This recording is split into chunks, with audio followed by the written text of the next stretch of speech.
La famille, en direct de Cotonou, de retour d'une tournée internationale géopolitique de malades, avec mon staff, avec mon ONG, toujours dans le temps long, pas dans le temps court. Les connexions qui ont été faites sont des connexions qui vont avoir des grosses répercussions dans le cadre du combat politique que nous menons. Nous remercions les autorités de Cuba pour leur accueil des plus chaleureux. Nous avons été émus, bouleversés par la rencontre de notre peuple en Colombie qui souffre le martyre. Et je pense que c'est très important qu'on reparle dans les temps à venir de la situation de notre peuple en Amérique du Sud, parce qu'on a tendance à oublier que notre peuple ne se limite pas à la francophonie, mais qu'il est partout. Dans la zone dite anglophone, dans les pays d'Amérique latine, dans les Caraïbes. Le panafricanisme, c'est une idéologie globale, ce n'est pas une idéologie qui est sectorisée. Partout où notre peuple est, le panafricanisme vit. Et donc il sera important qu'on revienne dans les temps à venir sur la souffrance de notre peuple. Et c'est le rôle d'urgence panafricaniste. Nous sommes des urgentistes de cette cause. Partout où notre peuple a besoin de nous, d'être présents. Mais le direct que je fais est un direct qui me permet de compenser mon absence ces derniers temps sur les réseaux sociaux. Vous avez été très nombreux à me dire que vous vouliez que j'intervienne plus par rapport à ce qui se passe en Afrique, et je le comprends. Mais avec la tournée, c'était impossible. C'était impossible que je puisse être efficace pour faire des lives pour la simple et unique raison que bien souvent les réseaux sociaux, la connexion Internet dans les endroits où j'étais n'était pas des plus optimales. Avant toute chose, je pense qu'il est important que je vous dise de manière fondamentale que je vous aime. Je regarde où je marche parce qu'à Cotonou, ça va? À Cotonou, là, on dirait qu'il a plu, il y a de la boue partout. Et vous savez, là où sont les routes, hein, dans nos pays, les routes sont là où les riches sont. Mais là où les riches ne sont pas, il n'y a pas de route, il y a la boue. C'est ça aussi le développement de nos pseudo-présidents qui se prennent pour des réformateurs, mais qui ne sont rien d'autre que des hypocrites sur le terrain politique, sur le terrain du développement, comme c'est le cas de Patrice Talon. Même s'il y a beaucoup de choses qu'il a fait de bien sur le terrain infrastructurel, et beaucoup de choses qu'il a fait de bien moins bien sur le terrain du développement humain, puisque c'est quelqu'un qui brise son peuple plus qu'autre chose, brise le prolétariat plus que jamais. Donc je vous le redis, je vous aime, en crevé. Et je vais intervenir aujourd'hui sur la situation que notre peuple connaît du côté du Sénégal, mais on ne va pas s'arrêter au Sénégal. On va parler aussi de notre peuple en Côte d'Ivoire, on va parler de notre peuple aussi au Bénin, on parlera de notre peuple aussi au Niger, on parlera de notre peuple dans un pays qui s'appelle, dans une plantation qui s'appelle la France-Afrique. En sachant que lutter contre les marionnettes de cette France-Afrique-là, c'est lutter pour la souveraineté de nos populations. Alors on va commencer par le Sénégal. En priorité, j'adresse toutes mes pensées les plus profondes, les plus chaleureuses, vis-à-vis de tous les martyrs, tous ceux qui sont tombés sous les balles de la police meurtrière de Macky Sall. Macky Sall est le maquillage sale de l'impérialisme français, le maquillage sale du néocolonialisme, le maquillage sale de la prédation néolibérale occidentale sur le continent africain. Et mettre fin aux dérives de Macky Sall, ce n'est pas un devoir juste sénégalais, c'est un devoir panafricaniste dans sa globalité. Mettre fin aux dérives de Macky Sall qui a vendu son pays au plus offrant, qui a mis en location son pays vis-à-vis des entreprises telles que Auchan, telles que les structures européennes de manière générale, en faisant en sorte de pouvoir mettre de côté les producteurs locaux et valoriser la production étrangère. C'est Macky Sall le responsable numéro 1 de cette situation. Et le Sénégal est dans une crise économique en donnant la sensation qu'ils sont dans une logique de développement. Ils sont dans un développement dans l'acception occidentale. Mais ils sont plus que jamais dans un emprisonnement dans l'acception africaine. Parce qu'il ne peut y avoir de développement si vous ne valorisez pas votre production locale. Et c'est ça le problème du maquillage sale de l'impérialisme français. Macky Sall, dans sa stratégie de vouloir gratter un troisième mandat, a compris que s'il laissait le frère Ousmane Sonko, qui est son opposant le plus radical. Il faut même qu'on puisse essayer de déconstruire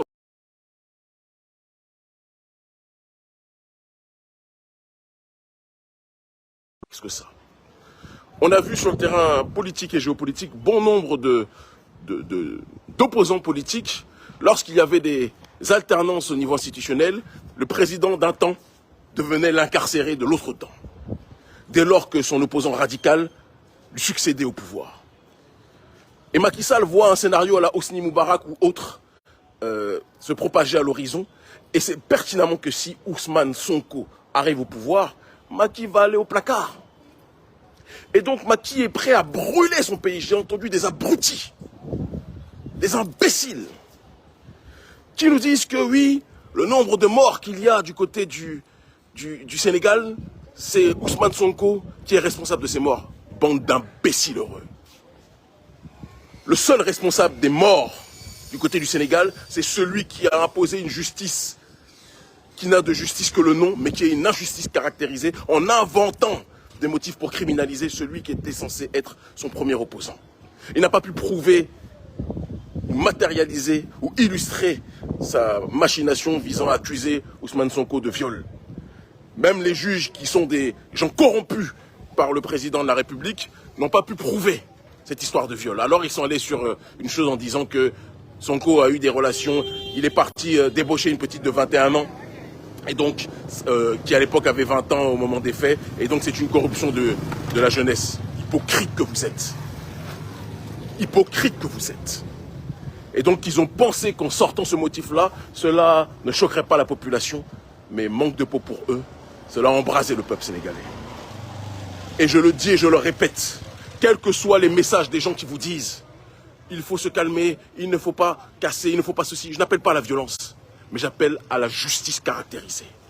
Tant que le président Macky Sall ne dira pas qu'il ne briguera pas un troisième mandat, la résistance ne doit pas s'arrêter. Et je vais vous le dire de but en blanc, si je n'étais pas interdit d'entrer sur le territoire sénégalais, si je ne m'étais pas fait tabasser encore la dernière fois à l'entrée du Sénégal, comme ça a été, je vous assure que je serais parti avec mon équipe pour venir au Sénégal, pour porter main forte aux nôtres, à nos semblables. Mais en attendant, ce que nous pouvons faire, c'est activer la jeunesse de là où nous sommes, via les réseaux de communication, mobiliser tant où qu'ils se trouvent. Nous sommes ensemble plus que jamais, je veux que chacun le comprenne. Nous sommes connectés, la famille, plus que jamais, et chacun doit le comprendre.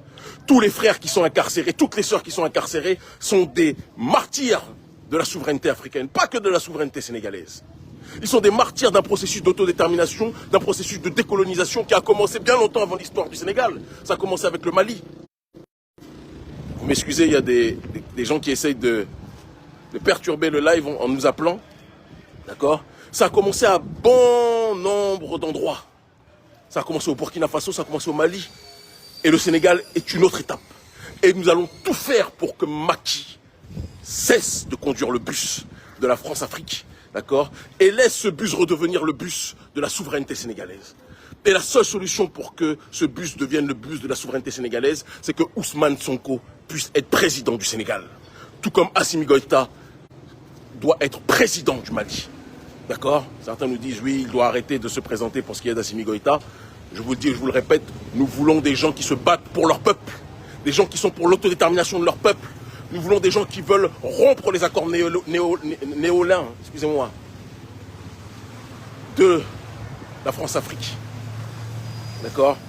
Nous voulons des gens qui sont dans une démarche d'autodétermination, d'élévation et de révolution profonde et constructive et structurelle vis-à-vis de leur peuple.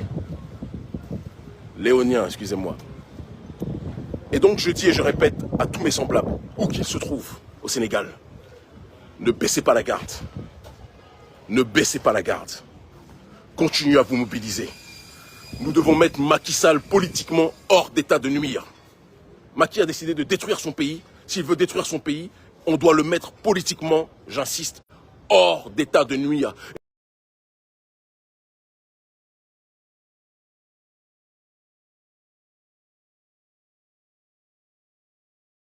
Prenez vos responsabilités pour soutenir plus que jamais Ousmane Sonko, et au-delà d'Ousmane Sonko, parce que c'est une question qui le dépasse en réalité, soutenez la résistance sénégalaise. Quand Abdoulaye Wade a voulu faire le fou, la rue s'est mobilisée. Macky lui-même à l'époque s'est mobilisé. Ce qui nous rappelle que souvent, il y a souvent trop d'opposants en Afrique lorsqu'ils arrivent au pouvoir, deviennent les pires autocrates. Mais la rue s'est mobilisée à l'époque, Macky faisait partie de cette rue. Aujourd'hui, nous demandons à cette rue de ne pas baisser la garde et nous demandons à tous les autres Africains autour du Sénégal de rester mobilisés pour soutenir la résistance sénégalaise. Tous ceux qui peuvent envoyer de l'argent au Sénégal pour soutenir la résistance sénégalaise, faites-le. L'ONG Agence panafricaniste va, dans les jours à venir, là aussi débloquer ce que nous pouvons débloquer pour aider les nôtres. n'avons pas beaucoup, mais nous allons tout faire pour soutenir le plus possible ceux qui sont sur le terrain au Sénégal et qui souffrent. C'est important de le dire. Ousmane Sonko doit être lavé de ses accusations fallacieuses et on doit lui donner la possibilité de se présenter aux élections présidentielles. Et si on ne lui donne pas la possibilité de se présenter aux élections présidentielles, il va aller chercher Macky, il va aller installer Ousmane Sonko. C'est de ça dont il s'agit. Tout le reste n'est que littérature. Ce que je dis pour le Sénégal est valable pour la Côte d'Ivoire d'Alassane Dramatique Ouattara. Oui. Alassane Ouattara lui-même, qui est le deuxième pilier, qui est le premier pilier de l'UMOA, Macky Sall est le deuxième. Alassane Dramane Ouattara est donc le premier pilier de la France-Afrique du néocolonialisme.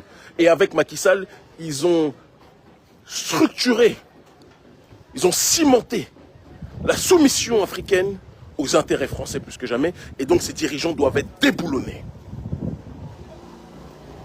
Ces dirigeants doivent être déboulonnés.